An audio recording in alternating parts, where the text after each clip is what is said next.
नमस्कार दोस्तों, मैं प्रभात श्रीवास्तव प्रभात फिजिक्स फोरम में आपका बहुत बहुत स्वागत करता हूं। देखिएगा, कल तक हम लोग पढ़े थे दर्पण सूत्र के बारे में, और दर्पण सूत्र में हमने पढ़ा था कि दर्पण सूत्र 1/f बराबर 1/u प्लस 1/v होता है। ये आपका अवतल के लिए और उत्तल के लिए, दोनों के लिए दर्पण सूत्र क्या होता है, 1 फोकस दूरी बराबर 1 वस्तु की दूरी प्लस 1 प्रतिबिंब की दूरी। ये दोनों के लिए फार्मूला आपका यूज होगा। आज हमको पढ़ना है दर्पण पे एक मुख्य अक्ष पे कोई वस्तु रखी हुई है और वस्तु का प्रतिबिंब कैसे बनता है, सीधा बन रहा है, उल्टा बन रहा है, या फिर आपका आभासी है या फिर वास्तविक है, किस प्रकार से प्रतिबिंब बन रहा है, प्रतिबिंब की स्थिति क्या होगी, अवतल दर्पण में स्थिति क्या होगी। यदि उत्तल दर्पण लेते हैं तो उत्तल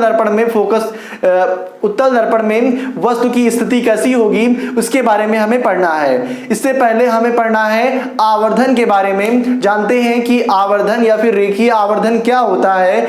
आवर्धन वैसे आप सुने होंगे, किसी भी वस्तु को बड़ा करके दिखाना ही क्या कहलाता है, आवर्धन कहलाता है, मैग्निफिकेशन कहलाता है। देखिएगा, आवर्धन आप अपने गांव में देखे होंगे या फिर अपने शहर में, एक स्क्रीन पे पिक्चर वाला क्या करता है, लाता है, एक अपना रखा होता है, बॉक्स टाइप का होता है, बॉक्स में से क्या होती है, रेज निकलती है, और वो रेज क्या होती है, स्क्रीन पे पड़ती है, पर्दे पे पड़ती है, और पर्दे पे क्या होती है, बड़ी आपका जो छोटा छोटा प्रतिबिंब था, कंटेंट था, उसको बड़ा करके दिखा रहा है। तो ये क्या कर रहा है, मैग्नीफाई कर रहा है, उस रेज को मैग्नीफाई कर दे रहा है, और मैग्नीफाई करके स्क्रीन पे क्या कर रहा है, बड़ा करके दिखा रहा है। तो इसको क्या बोलेंगे हम, आवर्धन करना या फिर मैग्निफिकेशन कहते हैं। तो आप वैसे देखेंगे, उसके जो छोटी सी रेस वहां से निकल रही है, तो उसको देखेंगे तो उसमें आप देख नहीं पाएंगे कौन सा इसमें हीरो है, हीरोइन है, देख नहीं पाएंगे। लेकिन जैसे ही पर्दे पे डालता है, वो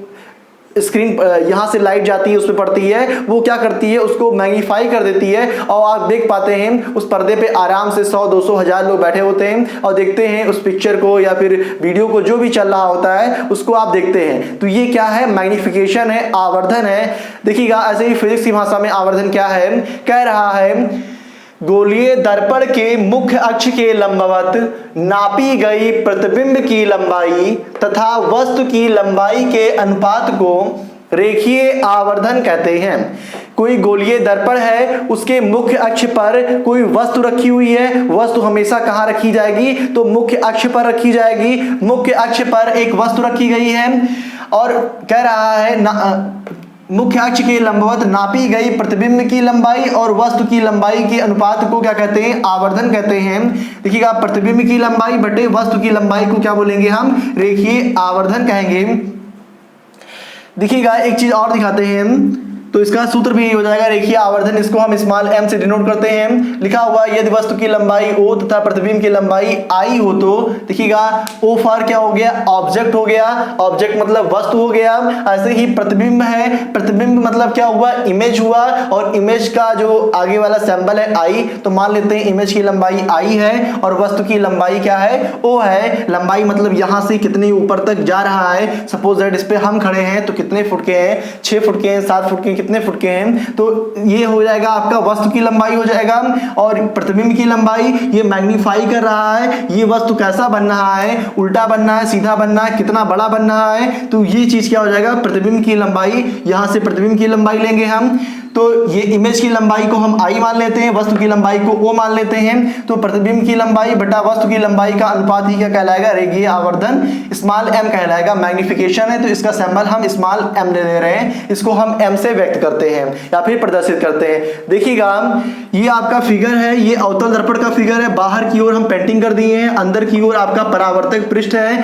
ये वस्तु रखा हुआ है, यहाँ से एक इंसिडेंट रेज जा रही है, इस आपके परावर्तक पृष्ठ पे टकरा रही है। टकराने के बाद क्या हो रही है, ये रिफ्लेक्ट हो जा रही है, परावर्तित हो जा रही है, और कहां से जाएगी, आप जानते हैं मुख्य अक्ष के समांतर कोई किरण होती है, वो सदैव कहां से आती है, फोकस से आती है। तो ये मुख्य फोकस से होकर गुजर रही है।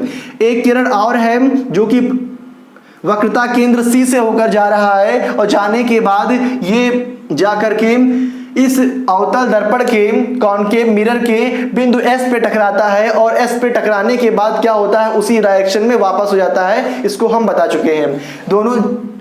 दोनों कहाँ पे काट रहे हैं, मिल रहे हैं आपके ए डैश पे मिल रहे हैं, और ए डैश बी डैश क्या बन रहा है आपका, इमेज बन रहा है।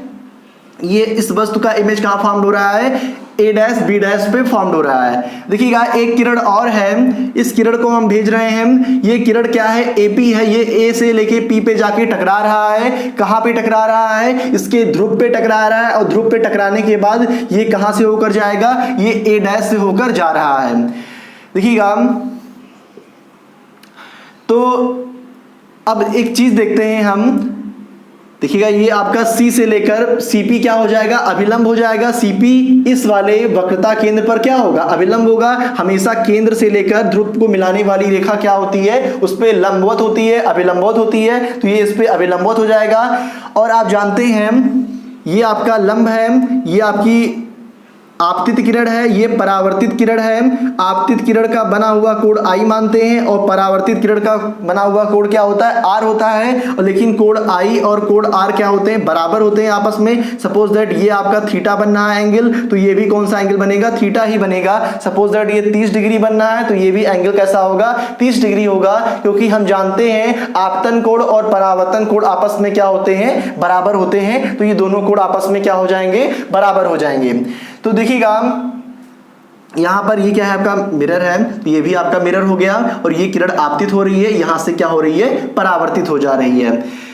देखिएगा जितना एंगल ये बनेगा ये आपका अभिलंब हो गया, तो जितना एंगल ये है उतना ही एंगल क्या होगा, ये वाला होगा। जितना एंगल आपका ए पी बी बन रहा है उतना ही एंगल क्या बन रहा है आपका, B dash P A dash बन रहा है। दोनों एंगल कितना है, मान लेते हैं सपोज दैट वो एंगल है आपका थीटा, तो थीटा दोनों होंगे आपके। देखिएगा फिर ये देखिएगा त्रिभुज ए बी सी में चलेंगे, तो ए बी सी में आप देखेंगे दोस्तों ये वाला जो कोण होगा वो कोण कितना होगा, 90 डिग्री होगा। तो ये 90 डिग्री हो जाएगा, अभिलंबवत है इस पे। सेम ऐसे त्रिभुज चलेंगे हम ए डैश बी डैश और पी में चलेंगे, तो A dash B dash P में क्या होगा, ये आपका A dash B dash angle A dash B dash P क्या होगा, 90 डिग्री होगा। ये आपका एंगल आपके ट्रायंगल चल रहे हैं ए पी बी में चलेंगे, तो आपका एंगल ए बी पी बराबर कितना हो जाएगा आपका, 90 डिग्री हो जाएगा। तो ये वाला एंगल 90 डिग्री हो गया, और ये वाला एंगल भी कितना हो गया, 90 डिग्री हो गया। और इस वाले त्रिभुज में देखिएगा ये कोण आपका थीटा है, और ये वाला इस वाले देखिएगा त्रिभुज ए डैश पी में भी देखिएगा ये वाला एंगल कैसा है, थीटा है। तो ये दोनों कैसे त्रिभुज होंगे, समरूप त्रिभुज होंगे। क्योंकि आपका दो कोण आपस में बराबर है, तो दो कोण आपस में बराबर होगा तो कैसे त्रिभुज होते हैं, समरूप त्रिभुज कहलाते हैं। और समरूप त्रिभुज की खासियत होती है कि इनकी भुजाओं का अनुपात क्या होता है, बराबर होता है। तो देखिएगा यहां पर इनकी भुजाओं का अनुपात बराबर होता है। तो ये देखेंगे ए बी है आपका, ए बी ये इसका लंब ले लेते हैं हम। किस किस त्रिभुज में चल रहे हैं, त्रिभुज ए बी पी में, तथा त्रिभुज किस में चल रहे हैं, त्रिभुज ए डैश बी डैश पी में ले रहे हैं, ए डैश बी डैश पी में, इन दोनों त्रिभुज में चल रहे हैं। तो देखिएगा इसका लंब ए बी है और इसका अभिलंब क्या है, ए डैश बी डैश है, बराबर किसके हो जाएगा, ये इसका आधार क्या है, इस वाले त्रिभुज का आधार है ये बीपी है, तो इसका आधार बीपी हो गया। तो दूसरे वाले त्रिभुज का triangle A dash B dash P का आधार क्या हो जाएगा, बी डैश पी हो जाएगा। तो लिखेंगे बी डैश पी। तो इसका लंब बटे इसका लंब, इस त्रिभुज का आधार बटे इस त्रिभुज का आधार, आपस में इसका अनुपात क्या होगा, बराबर होगा। क्यों बराबर होगा, क्योंकि ये कैसे हैं, हम बता चुके हैं ये त्रिभुज समरूप त्रिभुज है। और समरूप त्रिभुज की खासियत होती है कि इनकी भुजाओं का अनुपात बराबर होता है, तो हमने बराबर दिखा दिया। अब देखिएगा ए बी है क्या, ए बी है वस्तु की लंबाई आई है, क्या है, वस्तु की लंबाई आई है। अब ए बी को हम लेंगे कैसे, पॉजिटिव लेंगे या फिर निगेटिव लेंगे, तो आपको हम बता चुके थे चिन्ह परिपाटी में, साइन कन्वेंशन में, ऊपर की दूरियां धनात्मक होती हैं, नीचे की दूरियां ऋणात्मक होती हैं। और दर्पण के दाईं ओर की दूरियां कैसी होती हैं, धनात्मक होती हैं, और दर्पण के बाईं ओर की दूरियां कैसी होती हैं, ऋणात्मक होती हैं। तो यहां पर देखेंगे हम ये ऊपर की दूरी लिख रहे हैं, तो ऊपर की दूरी कैसी हो जाएगी आपकी, पॉजिटिव हो जाएगी। और इसको वस्तु को मान लिए, ए बी को मान लिए, वस्तु की लंबाई क्या है, ये वस्तु की लंबाई हो गया ओ है, तो इसको ओ लिख देते हैं बटा बटा क्या है ए डैश बी डैश है, तो ए डैश बी डैश क्या है आपका, ए डैश बी डैश आपका इमेज आई बन रहा है। इमेज आई है कैसा, पॉजिटिव है या फिर निगेटिव है, तो आप क्या कहेंगे निगेटिव है, क्योंकि दूरी कहाँ ले रहे हैं, मुख्य अक्ष के नीचे ले रहे हैं, तो मुख्य अक्ष के नीचे लेंगे तो दूरी कैसी होगी, निगेटिव होगी। तो यहाँ पे हम लेंगे निगेटिव बराबर क्या लिखेंगे, बीपी लिखेंगे। बीपी क्या है आपका, बी से लेकर पी तक की दूरी, और आप जानते हैं बी क्या है, वस्तु जहां रखा है वहां है, और पी ध्रुव है, ध्रुव से लेकर इस वस्तु तक की दूरी क्या होती है, आपको पता है, कल ही बताए थे, ध्रुव से लेकर वस्तु तक की दूरी क्या होती है, यू मानते हैं। तो इसको क्या लिखेंगे हम, यू लिखेंगे बटा क्या लिखेंगे, बी डैश पी। देखिएगा बी डैश और पी है, पी क्या है, ध्रुव है आपका, बी डैश क्या है, ये जहां प्रतिबिंब रखा है वहां का दूरी है, तो बी डैश पी कितना हो जाएगा, ये प्रतिबिंब की दूरी हो जाएगा, और प्रतिबिंब की दूरी को लिखते किससे हैं, वी से लिखते हैं। तो क्या लिखेंगे यहां पर हम, वी लिखेंगे। लिखिएगा एक चीज और देखते हैं, ये देखिएगा दर्पण के दाईं ओर है या फिर ये दाईं ओर है कि बाईं ओर है, तो ये दर्पण के क्या है, बाईं ओर है, तो बाईं ओर की दूरियां कैसी लेते हैं, निगेटिव लेते हैं। तो यहाँ क्या लगा देंगे, साइन। साइन कन्वेंशन से हम क्या जानेंगे, यहाँ पे साइन कैसा होगा, माइनस होगा, क्योंकि बाईं ओर की दूरियां क्या लेते हैं, हमेशा ऋणात्मक लेते हैं। दोनों कैसा हो जाएगा, दूरी ऋणात्मक हो जाएगा, माइनस माइनस क्या हो जाएगा, कैंसिल आउट हो जाएगा। क्या होगा, ओ अपान आई इक्वल कितना हो जाएगा, यू अपान वी हो जाएगा, ये माइनस साइन के साथ, या माइनस को हम पक्षांतर कर दे रहे हैं, इसको माइनस को इधर भेज दे रहे हैं, ट्रांसफॉर्म कर दे रहे हैं, माइनस हो जा रहा है। मैग्निफिकेशन क्या होता है, मैग्निफिकेशन m इक्वल टू होता है आई अपान ओ होता है, तो इसको भी हम आई अपान ओ बनाने की कोशिश कर रहे हैं। तो कैसे बनाएंगे, इसको हम पलट देंगे, जब पलटेंगे तो क्या हो जाएगा, आई अपान ओ इक्वल, देखिएगा इसको हम माइनस को इधर पर शांत कर दिए हैं, क्या हो गया है, v अपान यू हो गया है, किस साइन के साथ, माइनस साइन के साथ। तो एक और हमको मिल गया, देखिए i अपान o होता क्या है, m होता है, तो m इक्वल हमें फार्मूला मिल गया, रेखीय आवर्धन बराबर क्या होता है, प्रतिबिंब की लंबाई बटा वस्तु की लंबाई, और ये बराबर किसके होगा, v क्या है, प्रतिबिंब की दूरी बटा u क्या है, वस्तु की दूरी। तो m बराबर क्या मिल गया हमको, एक सूत्र और मिल गया, ये जो होता है रेखीय आवर्धन बराबर प्रतिबिंब की लंबाई बटा वस्तु की लंबाई, और बराबर आप लिख सकते हैं किस दर्पण के लिए, अवतल दर्पण के लिए लिखेंगे दोस्तों। देखिएगा उत्तल लेंगे तो उत्तल के लिए आपका ये जो साइन है वो साइन आपका क्या हो जाएगा, यहाँ पे प्लस v अपान यू हो जाएगा, ये अभी हम आपको बता देंगे बाद में। देखिएगा m बराबर क्या हो जाएगा, i अपान ओ, और इसको बराबर किसके लिए क्या लिख सकते हैं, माइनस v अपान यू लिख सकते हैं। तो v अपान क्या हो जाएगा, u, आप बराबर लिख सकते हैं प्रतिबिंब की लंबाई है, तो यहां लिख सकते हैं प्रतिबिंब की, ये देखिएगा v क्या है, प्रतिबिंब की दूरी है, और u क्या है, वस्तु की दूरी है। तो रेखीय आवर्धन बराबर क्या लिखेंगे आप लोग, रेखीय आवर्धन बराबर लिखेंगे प्रतिबिंब की लंबाई बटा वस्तु की लंबाई बराबर प्रतिबिंब की दूरी बटा क्या लिखेंगे, वस्तु की दूरी लिखेंगे। देखिएगा गोलीय दर्पण द्वारा भिन्न भिन्न स्थितियों में प्रतिबिंब का बनना, किस कंडीशन में किस प्रकार से प्रतिबिंब बनेगा, इसको हम सीखेंगे। देखिएगा गोलीय दर्पण लेते हैं, गोलीय दर्पण दो प्रकार के होते हैं, एक अवतल होता है, एक उत्तल होता है। यदि आप बाहर की ओर पॉलिश कर दे रहे हैं, अंदर का भाग दबा होता है, चिकना होता है, उसको उत्तल दर्पण कहते हैं। तो एक बना लेते हैं उत्तल दर्पण, अवतल दर्पण कहते हैं। तो अवतल दर्पण द्वारा प्रतिबिंब का बनना पहले देखेंगे, इसके बाद हम उत्तल दर्पण द्वारा प्रतिबिंब का बनना सीखेंगे। देखिएगा अवतल दर्पण लेते हैं, ये देखिएगा अवतल दर्पण हो गया आपका, बाहर की ओर हमने पॉलिश कर दिया है, अंदर का भाग चिकना या परावर्तक पृष्ठ बना दिया, यहां से प्रकाश परावर्तित हो रहा है।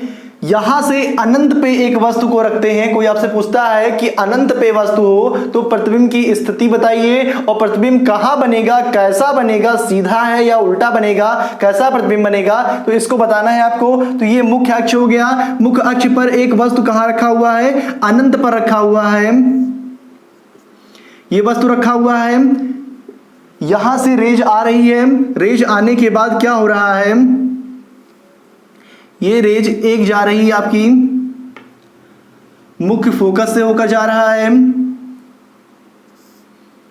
और मुख्य फोकस से जाने के बाद कैसा हो जा रहा है, सीधा हो जा रहा है। देखिएगा अनंत पे है तो अनंत से प्रकाश कोई जरूरी नहीं कि इसी प्रकार आए, केंद्र से भी जा सकता है रेज। तो केंद्र से जाएगा, यदि केंद्र से जाएगा तो उसी मार्ग में क्या होगा, वापस लौट जाएगा। जब वापस लौट जाएगा तो ये सी है आपका, ये क्या है आपका एफ है। प्रतिबिंब कहाँ बनेगा, कटान बिंदु इनका यहां पर है, तो प्रतिबिंब कहाँ बनेगा इनका, यहीं पर बनेगा।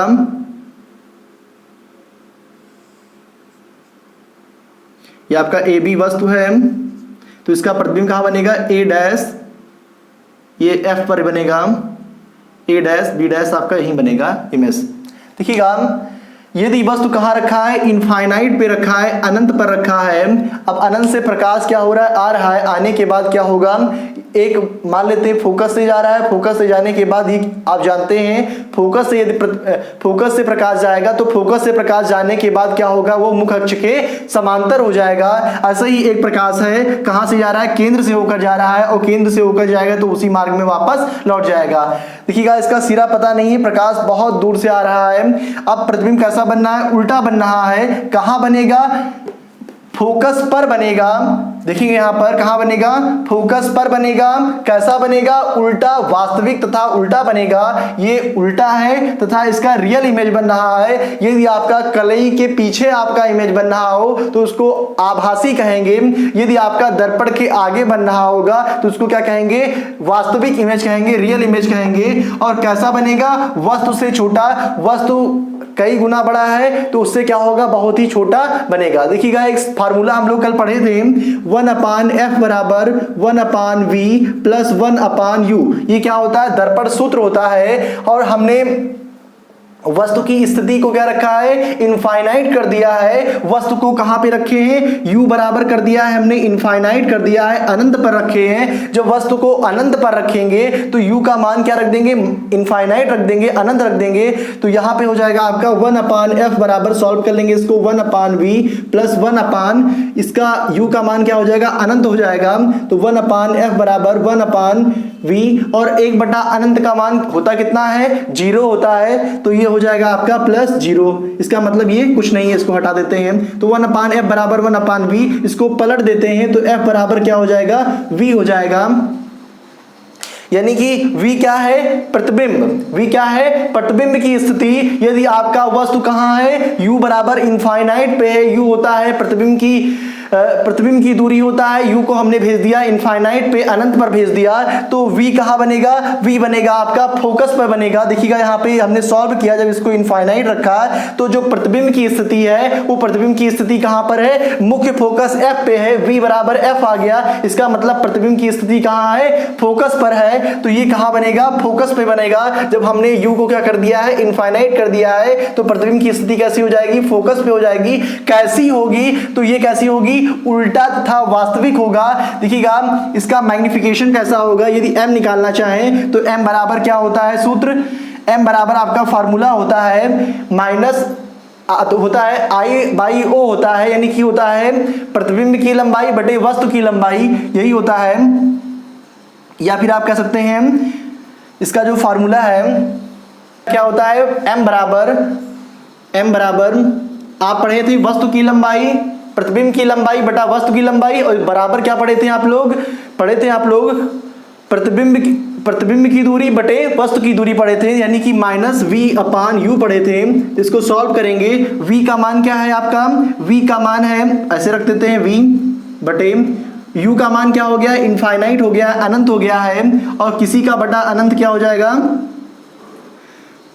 देखिएगा कोई भी ऊपर अंक लिखा हो, 1 नहीं 1 लाख लिखा हो, बटा इनफाइनाइट कर देंगे तो उसका मान हमेशा क्या होगा, 0 होगा। क्योंकि इनफाइनाइट क्या होता है, 1/0 होता है। जब ऊपर से ये देखिएगा ऊपर कुछ भी मान हो, लाखों मान हो, 100 देते 100 है ऊपर, जब इसको पलटेंगे तो ये क्या हो जाएगा, 100 × 0 हो जाएगा, और इसका टोटल मान कितना मिलेगा, 0 मिलेगा। तो ये मैग्निफिकेशन कितना प्राप्त होगा, 0 प्राप्त होगा। इसका मतलब वस्तु को आप अनंत पर ले जाते हैं और अनंत से पूछते हैं बताइए दर्पण में प्रतिबिंब कहाँ बन रहा है, तो दर्पण में प्रतिबिंब कहाँ बनेगा, उस जीरो, मैग्निफिकेशन जीरो हो रहा है, इसका मतलब बन तो रहा है फोकस पे बन रहा है, मगर कितना बड़ा बन रहा है, जीरो बन रहा है। उसका आकार कितना है, जीरो है। मतलब यहाँ पे बहुत ही छोटा प्रतिबिंब बनेगा, बहुत ही छोटा है। मतलब एक हिसाब से यहाँ पे हम बड़ा दिखा दिए, काफी बड़ा दिखा दिए हैं, एकदम से ना के बराबर ये फोकस। और ये जो सी आपका है लगभग में आपको पास दिखेगा, ये जो रेज है लगभग में पास से जाएंगी। और जो आपका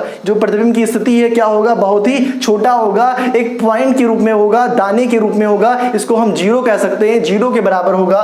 तो कैसा बनेगा, वास्तविक बनेगा। और होगा कैसे, उल्टा होगा। और कैसा होगा, वस्तु से ना के बराबर, बहुत ही छोटा, या आप कह सकते हैं ना है, जीरो है, मतलब कुछ भी नहीं है। फिर देखेंगे अगला है अनंत तथा वक्रता केंद्र के बीच। यदि वस्तु को अब हम उठा करके अनंत से कहां ले आते हैं, अनंत पे, और वक्रता केंद्र के बीच, या आप कह सकते हैं वक्रता केंद्र के थोड़ा सा आगे रखते हैं कहीं पर, तो रखते हैं इसको हम यहां पर।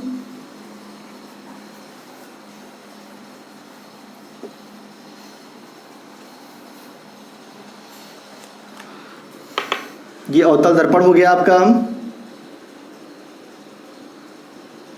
ये मुख्य अक्ष हो गया, ये ध्रुव हो गया आपका, ये आपका सी हो गया, सेंटर सी हो गया, फोकस एफ हो गया। ये वस्तु को हम वक्रता केंद्र से आगे रखते हैं, मतलब ये कहीं यहाँ पे इनफाइनाइट होगा, ये सी हो गया, वक्रता केंद्र सी हो गया। यहाँ पर हम वस्तु को रखते हैं, ये ए हो गया, ये बी हो गया। अब यहाँ से रेज आ रही है, रेज आने के बाद क्या होगी, इस पे टकराएगी, और टकराने के बाद क्या होगी, ये मुख्य फोकस एफ से होकर जाएगी। ऐसे ही एक किरण क्या है, एक किरण आपकी जा रही है सी से, जो कि इस परावर्तक पृष्ठ पे टकराएगी, और टकराने के बाद क्या होगी, उसी मार्ग में वापस लौट जाएगी। प्रतिबिंब कैसा बनेगा, उल्टा बनेगा। ये आपका ए डैश हो जाएगा, ये क्या हो जाएगा, बी डैश हो जाएगा, ये प्रतिबिंब हो जाएगा। देखिएगा ये वस्तु है आपका, कहाँ रखे हैं, वक्रता केंद्र के आगे, यहाँ कहीं इनफाइनाइट होगा आगे, तो इनफाइनाइट और सी के बीच में, दोनों के बीच में रखे हैं, अनंत तथा वक्रता केंद्र के बीच में रखे हैं। जब अनंत और वक्रता केंद्र के बीच में रखेंगे तो ये कहाँ बनेगा, इसकी जो प्रतिबिंब की स्थिति होगा, फोकस तथा वक्रता केंद्र के बीच होगा। कहाँ होगा, फोकस तथा वक्रता केंद्र के बीच में होगा। ये देखिएगा फोकस एफ हो गया, ये सेंटर सी हो गया, तो इन दोनों के बीच में ये प्रतिबिंब आपका ऐसे बनेगा। कोई पूछता है कि इसको हम वक्रता केंद्र से आगे रख दें वस्तु को कहीं, तो प्रतिबिंब की स्थिति कैसी होगी, तो ये F और C के मध्य में कहीं होगी। कैसी होगी, वास्तविक होगा और उल्टा बनेगा। वास्तविक क्यों कह रहे हैं, क्योंकि दर्पण के आगे है, तो ये कैसा इमेज होगा, रियल इमेज होगा। और जब भी रियल इमेज होगा, इसका आप अपोजिट कर दीजिएगा, ये उल्टा होगा। जब भी वास्तविक होगा तो उल्टा, और आभासी होगा तो सीधा हो जाएगा, जैसे यहां पर है। तो वास्तविक है तो कैसा बनना है, यहां पर उल्टा इमेज बनेगा। वस्तु से बड़ा है या फिर छोटा है, तो वस्तु से क्या होगा, आपका छोटा बनेगा। समझ में आ रहा है। देखिएगा इसको यदि आप फार्मूले में अप्लाई करते हैं, 1/f बराबर 1/u प्लस 1/v, सभी का मान पुट कर देते हैं कि कहां पर आप रख रहे हैं, u कहां पर है, एक्चुअल मान रख देते हैं, तो आपकी स्थिति मतलब पता लग जाएगी। फोकस और c का मान भी पता होगा आपको, तो इन दोनों के मध्य में इसी का मान आएगा। इसकी देखिएगा स्थिति वस्तु से छोटी होगी। अगला है वक्रता केंद्र पर। यदि वस्तु कहां पर रख दी जाए, वक्रता केंद्र पर रख दी जाए, इसका मतलब c पर रख दी जाए। इस C पर वस्तु को रख दे रहे हैं, वस्तु को C पर रखेंगे तो क्या होगा,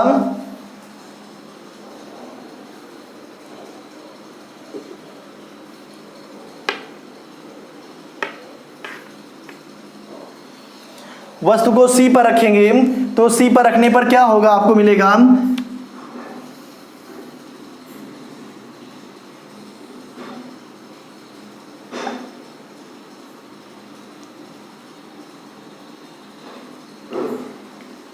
C पर रखने पर, जब आप वक्रता केंद्र पर ही रख देंगे, तो वक्रता केंद्र पर जब रखेंगे तो वस्तु कैसा बनेगा, देखिएगा एक रेज ऐसे आ रही है, आने के बाद फिर ऐसे ये जा रही है। कहीं ये इसको यहाँ पे काटेगी, मेरे पास स्केल नहीं है इसीलिए गड़बड़ हो रहा है। ये आपका काटेगा कहीं यहीं पर, ये आपका इमेज फॉर्म होगा। ये मान लीजिए A है, ये B है, तो ये बनेगा A डैश, और ये क्या हो जाएगा आपका B डैश हो जाएगा। ये AB वस्तु है तो कैसी हो जाएगी, ये वस्तु हो गया, ये वस्तु है तो ये क्या हो जाएगा, आपका प्रतिबिंब हो जाएगा। देखिएगा, यदि वस्तु को कहाँ रख देते हैं, वक्रता केंद्र C पर रख देते हैं, सेंटर C पर, जहां इसका केंद्र इस गोलीय दर्पण का कहीं केंद्र है, C है, इसी पर रख दे रहे हैं, तो कैसा प्रतिबिंब बनेगा, प्रतिबिंब बनेगा उल्टा बनेगा, मतलब उसी पर बनेगा, वक्रता केंद्र पर ही बनेगा, और कैसा बनेगा, उल्टा बनेगा। देखिएगा कैसे बनेगा, इसको सॉल्व कर लेते हैं। देखिएगा 1/f बराबर 1/u प्लस 1 क्या होता है, v होता है। बस ये देखिएगा u कहाँ पे आ गया है, c पर आ गया है। इसको आप जब पुट करेंगे, मान पुट करने पर क्या होगा, ये देखिएगा ये क्या होता है, r होता है, रेडियस r होता है। ये यहां से लेकर यहां तक की दूरी क्या होती है, रेडियस r कहलाती है, स्मॉल r कह दीजिए। अब देखिएगा 1/f बराबर 1/u का मान हम क्या रखेंगे, r रखेंगे, स्मॉल r हो गया, और प्लस 1/v, हमें v पता करना है, v का मान कितना होगा। तो देखिएगा यहाँ से 1/f बराबर r बराबर आपको पढ़ाए थे, r बराबर होता है 2f या प्लस 1/v हो गया। तो r बराबर 2f रख दिया हमने, क्योंकि वस्तु कहाँ पे है, C पर है, और यहाँ से ध्रुव से लेकर C तक की दूरी होती क्या है, r होती है, ये त्रिज्या r हो जाएगी। तो यहाँ पे हमने r रखा, और r बराबर क्या होता है, 2f होता है। तो यहाँ मान 2f पुट करेंगे, तो यहाँ से इसको पश्चांता करेंगे, जब पश्चांता करेंगे तो ये हो जाएगा -1/f बराबर 1/v, या v बराबर कितना आ जाएगा, -1/f आ जाएगा। -f का मतलब क्या हुआ, ये माइनस साइन दिखा रहा है कि उल्टा है, और कहां बन रहा है, ये आपका बन रहा है, देखिएगा यहाँ पे हम r बराबर 2f नहीं रखेंगे, यहाँ रखेंगे f बराबर क्या होता है, r/2 होता है। यहाँ पे पुट कर दे रहे हैं f बराबर r/2 बराबर 1/r प्लस 1/v। देखिएगा ये 2 ऊपर चला आएगा, 2/r बराबर 1/r प्लस 1/v। सॉल्व करेंगे क्या हो जाएगा आपका, इसको पश्चांता करेंगे तो 2/r माइनस 1/r बराबर 1/v। तो यदि 2/1/r में से 1/r को आप घटा देते हैं, 2x में से x जाएगा तो क्या बचेगा, x ही बचेगा। तो यहाँ पे 2 1/r में से 1/r को सब्ट्रैक्ट करेंगे तो 1/r हो जाएगा बराबर 1/v। इसको पलट देते हैं तो r इक्वल कितना हो जाएगा, v हो जाएगा। इनकी v बराबर प्रतिबिंब की स्थिति, v क्या है, प्रतिबिंब की स्थिति है। प्रतिबिंब कितनी दूरी पर है, तो प्रतिबिंब की दूरी है आपकी r पर है। r क्या है, वक्रता त्रिज्या है, और r कहाँ पर होता है, वक्रता त्रिज्या सेंटर पे होता है। तो ये आपका C हो गया, यानी कि जो v है कहां बनेगा, r दूरी पर बनेगा, r दूरी मतलब C पर बनेगा। ये आपकी दूरी हो जाएगी C पर। वक्रता केंद्र पर यदि आपका होगा तो वक्रता केंद्र पर ही बनेगा, इसको ध्यान रखिएगा। यदि वस्तु कहाँ है, वक्रता केंद्र पर है, तो आपकी स्थिति भी वक्रता केंद्र पर होगी। और प्रकृति कैसी होगी, प्रकृति वास्तविक और उल्टा होगा, ये उल्टा बनेगा और रियल इमेज बनेगा। फिर देखिएगा इसका आकार कैसा होगा, तो इसका आकार वस्तु के आकार का बराबर होगा। यदि आप सेंटर C पे खड़े हो जाते हैं, एक गोलीय दर्पण है, सेंटर C पर खड़े हो जाते हैं, और आपका आकार उतना ही बड़ा बन रहा है, सेम इमेज बन रहा है, मगर उल्टा बन रहा है। इसका मतलब यदि आप कहीं खड़े होते हैं और आपका आकार उतना ही बड़ा है, उल्टा बन रहा है, तो आप समझ जाइए सेंटर C पर ही खड़े हैं, तभी आपका आकार उल्टा बन रहा है और उतना ही बड़ा बन रहा है जितने बड़े आप हैं। फिर देखिएगा अगला है आपका वक्रता केंद्र तथा फोकस के बीच यदि कहाँ पे हो, जो आपका वस्तु है वो ये देखिएगा C और F के बीच में हो, तो C F के बीच में होगा, तो ये जब यहाँ होगा तो ये प्रतिबिंब कहाँ चला जाएगा, और भी पीछे चला जाएगा। इसको देखिएगा, ज़्यादा आप इसमें समझ नहीं पा रहे होंगे, एक हम सिंपल इमेज बना देते हैं, उसमें आपको हम समझा देते हैं। देखिएगा स्टार्टिंग से फिर से एक बार देख ले रहे हैं हम। एक आपका अवतल दर्पण है, ये आपका ध्रुव P हो गया। सपोज दैट ये इनफाइनाइट पे है, कहाँ पर है, इनफाइनाइट पे वस्तु है, तो इनफाइनाइट पे होगा, तो ये इसका प्रतिबिंब कहाँ बनेगा, इसका प्रतिबिंब बनेगा कहीं यहाँ पर। ये मुख्य फोकस F हो गया, ये सेंटर C हो गया, तो ये सेंटर C पर बनेगा इस वस्तु का प्रतिबिंब। यदि आपका ये सेंटर C और इनफाइनाइट के बीच में है, कहीं यहाँ पर है वस्तु, यहाँ पर वस्तु होगा, तो कैसा बनेगा, ये आपका C और F के बीच में बनेगा। प्रतिबिंब कहाँ बनेगा? C और F के बीच में होगा। यदि आपका इस वस्तु को हम रख देते हैं C पर रख देते हैं। तीसरा है आपका, यदि वस्तु को हम कहाँ पर रख दे रहे हैं? वक्रता केंद्र पर रख दे रहे हैं। तो वक्रता केंद्र पर रखेंगे तो कैसा बनेगा? वक्रता केंद्र पर ही बनेगा। और कैसा होगा? उल्टा होगा। फिर देखिएगा अगला है, हम वक्रता केंद्र और कैसा होगा? देखिएगा इसको समझा देते हैं। वक्रता केंद्र पर, तो वक्रता केंद्र पर ही बनेगा, वास्तविक उल्टा और वस्तु के बराबर बनेगा। समझा चुके हैं। वक्रता केंद्र तथा फोकस के बीच में होगा, इस C और F के बीच में होगा। यहां पर कहीं वस्तु रखा हुआ है आपका। चौथा पॉइंट है, यदि आपसे पूछता है कोई C और F के बीच में है तब कहां बनेगा? तो C और F के बीच में होगा तो कहां बनेगा आपका प्रतिबिंब? ये देखिएगा और भी C के आगे बनेगा, कहीं यहां पे आपकी रेखा काटेगी और C के आगे कहीं यहां पे आपका प्रतिबिंब बनेगा। यानी कि आप कह सकते हैं C, यानी कि C और ये क्या है? इनफाइनाइट। तो वक्रता केंद्र और अनंत के बीच में बनेगा। कहां बनेगा? वक्रता केंद्र तथा अनंत के बीच में प्रतिबिंब बनेगा। कैसा होगा? वास्तविक बनेगा। और कैसा बनेगा? उल्टा बनेगा। वास्तविक रहेगा और उल्टा बनेगा। और वस्तु से क्या होगा? वस्तु आपकी कुछ है, यहाँ पे आपकी वस्तु 4 सेंटीमीटर है तो ये मैग्नीफाई हो जाएगी आपकी 10 गुना, 15 गुना, 50 गुना ऐसे मैग्नीफाई हो जाएगी। आपकी प्रतिबिंब क्या होगा? यहाँ पे बनेगा। फिर देखिएगा और इसको मैग्नीफाई करना हो, देखिएगा मुख्य फोकस पे ले जाएंगे और भी करीब ले जाएंगे दर्पण के, और भी करीब लेके जाएंगे तो कहाँ पहुंचा देंगे? मुख्य फोकस पे पहुंचा देंगे वस्तु को। यदि वस्तु को हम कहाँ रख देते हैं? मुख्य फोकस पे रख दे रहे हैं। जब मुख्य फोकस पे रखेंगे तो ये क्या होगी? रेज जाएगी तो कहाँ काटेगी? इस कहीं यहाँ पे काटेगी, अनंत पे काटेगी। और जब अनंत पे काटेगी वस्तु का, ये जो रेज जाएगी कहीं काटेगी नहीं, कहां पहुंच जाएगी? अनंत पे पहुंच जाएगी। जब अनंत पे जाएगी तो रेज कहीं काटेगी नहीं। तो आप कह सकते हैं जो वस्तु है, जो प्रतिबिंब है, कहां बन रहा है? इनफाइनाइट पे बन रहा है। तो आपका पांचवा वाला इनफाइनाइट पे बनेगा। अब कोई कहता है आपसे कि और भी पास लेके जाइए, मतलब फोकस के भी आगे लेके जाएंगे। फोकस के आगे कहां जाएंगे? फोकस और ध्रुव के बीच में आएगा। तो ये ध्रुव हो गया, ये फोकस हो गया, इन दोनों के बीच में लेके जाएंगे तब प्रतिबिंब कहां बनेगा? तो ये देखिएगा फोकस हो गया, ये फोकस हो गया और ये ध्रुव के बीच में। छठा पॉइंट है आपका, क्या लिखा है यहाँ पर? फोकस तथा ध्रुव के बीच में लिखा हुआ है। तब फोकस और ध्रुव के बीच में चला जाएगा तो कहाँ बनेगा? दर्पण के पीछे बनेगा। अब ये आगे बनेगा ही नहीं। जब आप जिद ठाने कि नहीं और भी आगे ले जाएंगे तो वो भी अपना क्या करेगा? पलट देगा।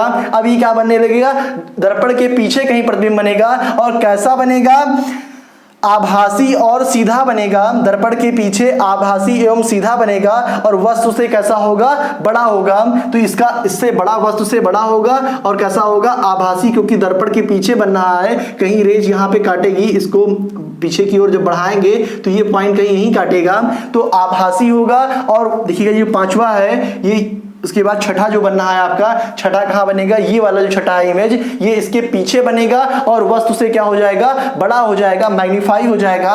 तो आप जानिएगा जब आपका वस्तु और ये ध्रुव और फोकस के बीच में होगा तो ये दर्पण के पीछे बनेगा और ये बड़ा इमेज बनेगा। समझ में आ रहा है? तो देखिएगा पहला आपका था इनफाइनाइट और सी के बीच में, तो कहां बनना था? फोकस पे। आप जो फार्मूला लिखवाए हैं 1/f बराबर 1/u प्लस 1/v, उसमें रखेंगे, सारा आपको मिल जाएगा। जैसे कि लास्ट वाला क्या है आपका, ये देखिएगा फोकस और ये P और F के बीच में है, P F के बीच में रखेंगे तो आपका कहाँ मिलेगा? इनफाइनाइट पे मिलेगा। आप इसको भी सॉल्व कर सकते हैं। देखिएगा फिर ये आपका लाइन से बता दिए हैं। तो ये सारा हो गया, अनंत पे है, अनंत पे रख दिए तो ये फोकस पे आ गया। दूसरा है अनंत तथा वक्रता केंद्र के बीच, अनंत और वक्रता केंद्र के बीच कहाँ बनना है? इस C और F के बीच में यहाँ बनेगा। फिर तीसरा हम रख देते हैं केंद्र पे, तो केंद्र से उल्टा बन जाएगा, उसी के बराबर बनेगा। चौथा है इन दोनों के बीच में, तो क्या होगा? जब इन दोनों के बीच में लाएंगे, जब इसको आगे लेके जाएंगे तो ये पीछे भागेगा। इतना ध्यान रखना, ये ट्रिक है आपका, शॉर्ट ट्रिक है। यदि इसको और आगे लेके जाएंगे इन दोनों के बीच में, चौथा पॉइंट, तो ये कैसा हो जाएगा? उल्टा बनेगा और C और अनंत के बीच में बनने लगेगा। पांचवा देखिएगा, अब हम ले जाते हैं फोकस पे लेके जाएंगे तो क्या होगा? ये फिर उल्टा बनेगा और उल्टा बनेगा क्या होगा? वास्तविक और उल्टा प्रतिबिंब बनेगा। और लेकिन क्या होगा? वस्तु से बड़ा बनेगा, इनफाइनाइट पे बनेगा। तो इनफाइनाइट पे स्वाभाविक है वो वस्तु से क्या होगा? बड़ा होगा। अगला है फोकस और ध्रुव के बीच में ले आते हैं तो क्या होगा? वस्तु के पीछे बनेगा। और वस्तु के पीछे जब दर्पण से पीछे बनेगा तो हमेशा ध्यान रखिएगा, दर्पण के पीछे जब बनेगा, जहां कलई हुआ भाग है उसके पीछे बन रहा है, तो वो वस्तु कैसा होगा, आभासी हो जाएगा। और जब आभासी हो जाएगा तो आप उल्टा ना बोल करके क्या बोलेंगे, सीधा बोलेंगे। ये आभासी और क्या याद रखेंगे, सीधा बनेगा और वस्तु से कैसा होगा, बड़ा होगा। समझ में आ रहा है इतना? देखिएगा अब उत्तल दर्पण द्वारा प्रतिबिंब का बनना, उत्तल दर्पण द्वारा प्रतिबिंब कैसे बनता है इसको देखेंगे। देखिएगा ये उत्तल दर्पण है, यदि आप अंदर की ओर पेंटिंग कर दे, बाहर की ओर क्या हो आपका परावर्तक पृष्ठ हो, तो ये क्या हो जाएगा आपका उत्तल दर्पण हो जाएगा। क्या कर रहे हैं, वस्तु को पहले कहां रख रहे हैं, अनंत पर रख रहे हैं। जब अनंत पे वस्तु को रखेंगे तो क्या होगा, देखिएगा इसका सेंटर कहां बनेगा, ये गोलीय दर्पण का किसी का भाग कटा हुआ भाग होता है तो सेंटर कहीं यहां आएगा और इसका फोकस मान लेते हैं यहां बन रहा है, ये मुख्य फोकस हो गया, ये सेंटर सी हो गया। तो इसमें कंडीशन दो ही बन सकती है। पहली कंडीशन ये बन सकती है कि ये अनंत पे रखा हो वस्तु, दूसरी कंडीशन हो सकती है कि अनंत और ध्रुव के बीच में हो। पी क्या है आपका, ध्रुव है और ये आपका इनफाइनाइट। तो इसमें सिर्फ दो ही कंडीशन बनेगी और इसमें हम सिर्फ दो ही कंडीशन का अध्ययन करेंगे। तो दो स्थितियां कौन कौन सी हैं, यदि अनंत पे रखा होगा तो क्या होगा, यदि अनंत पे रखा है तो मान लेते हैं ये अनंत पे प्रकाश किरणें कैसे आ रही हैं, सीधी आ रही हैं और टकराने के बाद क्या हो जा रही हैं, ये इस पे पड़ेगा और ये फिर ऐसे रिफ्लेक्ट हो जा रही हैं। जब रिफ्लेक्ट हो जाएगी, इसको जब हम पीछे की ओर बढ़ाते हैं तो ये जाकर के कहां टकराएगा, मुख्य फोकस एफ पे टकराएगा और इसका जो प्रतिबिंब है वो कहां बनेगा, एफ पर बनेगा, मुख्य फोकस पर बनेगा। कैसा बनेगा, तो सीधा बनेगा प्रतिबिंब और क्या बनेगा, आभासी बनेगा। देखिएगा यदि ये परावर्तक पृष्ठ के सामने होता तो आप वास्तविक बोलते, लेकिन इस पेंटिंग वाले यानी कलई वाले भाग के पीछे बन रहा है तो कैसा होगा, ये आभासी होगा। यदि आभासी होगा तो इसको आप पलट दीजिए, तो आभासी में जब भी होगा तो ये कैसा होगा, सीधा होगा और वास्तविक में हमेशा क्या होगा, उल्टा होगा। तो आभासी में क्या हो जाएगा आपका, सीधा होगा और वस्तु से छोटा या फिर कह सकते हैं वस्तु से अत्यंत छोटा या फिर ना के बराबर बनेगा कि ये पॉइंट पे बनेगा, किस पे बनेगा, फोकस पे बनेगा। आप उसी फार्मूले में रखेंगे, आपका निकल आएगा, मुख्य फोकस पे ही आएगा आपका। दूसरा है अनंत तथा ध्रुव के बीच में, ये इनफाइनाइट और ये ध्रुव आपका पी है, इस ध्रुव के बीच में हो, ये ध्रुव और ये अनंत के बीच में है, अनंत और इनफाइनाइट के बीच में ये वस्तु कहीं यहाँ पर ए बी रखी है। एक प्रकाश किरण ऐसे जा रही है, टकराने के बाद ये परावर्तित हो जा रही है और दूसरी प्रकाश किरण कैसे जा रही है, हम ऐसा प्रकाश किरण डाल रहे हैं कि ये सेंटर सी से होकर जा रही है। जब सी से होकर जाएगी तो यहाँ से सी पे टकराएगी और टकराने के बाद फिर से पुनः उसी मार्ग में क्या हो जाएगा, वापस लौट जाएगा। प्रतिबिंब बनने के 3 नियम में हम आपको इसको पहले ही बता चुके हैं। तो ये देखिएगा, ये यहाँ से जाएगा और यहाँ पे टकराएगा और फिर क्या हो जाएगा, परावर्तित हो जाएगा। जो नहीं पढ़ा है इससे पिछले वाले वीडियो में जाइएगा, पुराने वीडियो जरूर देखिए, तभी आप आगे वाले देखिए। आप एक साथ में आगे देखना मत शुरू कर दीजिए, स्टार्टिंग से आप वीडियो देखेंगे तो ये ज्यादा समझ में आएगा, नहीं तो आपका क्या हो जाएगा, गड़बड़ हो जाएगा मामला। देखेंगे यहाँ से ये आपका जा रहा है, टकराया और टकराने के बाद क्या हो गया, परावर्तित हो गया। एक यहाँ से जा रही किरण, ये जा रही है सी पे टकरा रही है और टकराने के बाद क्या होगा, उसी दिशा में पुनः वापस लौट जाएगा। तो दोनों किरणें कहाँ काट रही, इस देखिएगा ध्रुव पी और फोकस एफ के बीच में काट रही है। तो यदि ध्रुव और अनंत के बीच में होगा तो इसकी स्थिति यानी कि वस्तु का प्रतिबिंब कहां बनेगा, तो प्रतिबिंब बनेगा आपका फोकस तथा ध्रुव के बीच में बनेगा। ये फोकस हो गया एफ, मुख्य फोकस एफ और ये ध्रुव हो गया, इन दोनों के बीच में कहीं आपका ये इमेज फॉर्म्ड होगा। और इमेज कैसा होगा, सीधा होगा और कैसा है, दर्पण के पीछे है, कलई किए हुए भाग के पीछे है तो आभासी होगा। और कैसा होगा, सीधा होगा। और कैसा बनेगा, छोटा है कि बड़ा है, तो वस्तु से कैसा बनेगा, ये वस्तु इतनी बड़ी है तो ये वस्तु क्या होगी, मान लीजिए 10 सेंटीमीटर तो 10 सेंटीमीटर से कम ही होगी, 5 4 3 2 1 ऐसे आपकी बनेगी। तो वस्तु से क्या होगा, छोटा होगा। यदि ये देखिएगा हम मेहनत कर रहे हैं, साथ ही साथ आप भी थोड़ा सा हेल्प करा करिए। आप इसको चैनल को सब्सक्राइब कर लीजिए और प्लस शेयर क्या करिए, लोगों में शेयर भी करिए और लाइक कर दीजिएगा। Thank you.